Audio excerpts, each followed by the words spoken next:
കർത്താവ് എന്തെങ്കിലും ഒരു അത്യാവശ്യമുള്ളപ്പോൾ 3 പേരെ കൂട്ടിക്കൊണ്ടാകും മലയിലേക്ക് ഇല്ലേ, മലയിലേക്ക് പോകും. 3 പേരെ കൂട്ടിക്കൊണ്ട് എന്തെങ്കിലും പ്രശ്നം ഉണ്ടെങ്കിൽ വീട്ടിനകത്തോട്ട് പോകും. അതൊക്കെ എന്തിനെ കാണിക്കുന്നറിയാം? പ്രാർത്ഥനയ്ക്ക് കർത്താവിന് തന്നെ അറിയാം പ്രാർത്ഥനയ്ക്ക് ഒരു ഒരുക്കം ആവശ്യമാണ്, ഒരു തയ്യാറെടുപ്പ് ആവശ്യമാണ്. അങ്ങനെ എല്ലാവരെയും കൊണ്ടുപോവുകയില്ല. ചിലരെ മാത്രം ആ താഴ്വര വിട്ട് മലയിലേക്കൊന്ന് കയറും.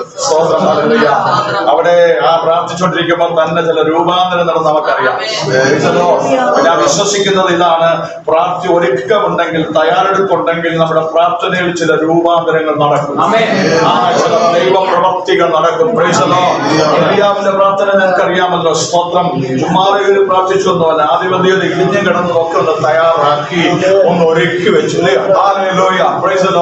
ഒരുക്കി വെച്ച് കഴിഞ്ഞാണ് താൻ അധികമൊന്നും പ്രാർത്ഥിച്ചില്ല. 3 കാര്യമേ പറഞ്ഞുള്ളൂ. അബ്രഹാമിന്റെ ദൈവം, ഇസഹാക്കിന്റെ ദൈവം, യാക്കോബിന്റെ ദൈവം, നിന്റെ നാമത്തിൽ ഇത് ഞാൻ ചെയ്യുന്നുവെന്നും ഇന്ന് ഈ ജാതികളുടെ മുമ്പിൽ ഇത് വെളിപ്പെട്ട് വരട്ടെ എന്ന് പ്രാർത്ഥിച്ചപ്പോൾ കൈതൊടാതൊരു തീ ഇറങ്ങി ഉയരത്തിൽ